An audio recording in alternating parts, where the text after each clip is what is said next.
Pemirsa, kenaikan kasus COVID-19 harian yang mencapai 1.054 orang pada Sabtu 15 Januari 2022 membuat pemerintah mengambil sejumlah langkah antisipasi. Terlebih tambahan harian dengan jumlah di atas 1.000 orang sudah 3 bulan tidak dialami Indonesia seiring melandainya penyebaran COVID-19.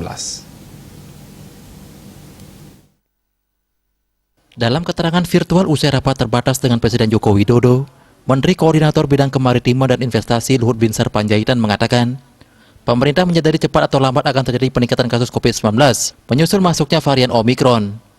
Ia pun menyebut puncak gelombang Omikron di Indonesia akan terjadi pada pertengahan Februari. Diperkirakan puncak gelombang ini akan berlangsung hingga awal Maret.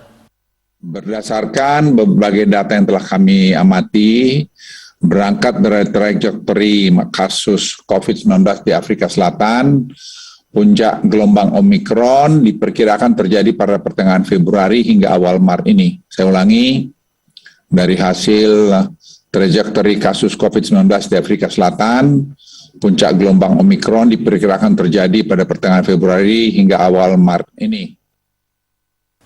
Luhut menjelaskan terakhir Indonesia mencapai angka di atas 1.000 orang adalah pada 14 Oktober 2021. Berdasarkan data tersebut, kasus transmisi lokal sudah lebih tinggi dari kasus transmisi yang disebabkan oleh para pelaku perjalanan luar negeri (PPLN). Adapun kasus didominasi oleh wilayah Jawa dan Bali, terutama Provinsi DKI Jakarta. Kenaikan kasus di Jawa Bali juga terlihat di Provinsi Jawa Barat dan Banten, mengingat wilayah tersebut masuk dalam bagian aglomerasi Jabodetabek. Ia menyampaikan hingga saat ini kasus kematian masih terus terjaga meskipun terjadi peningkatan kasus yang cukup signifikan. Namun berkaca dari negara lain, gelombang Omikron dapat meningkat dengan cepat.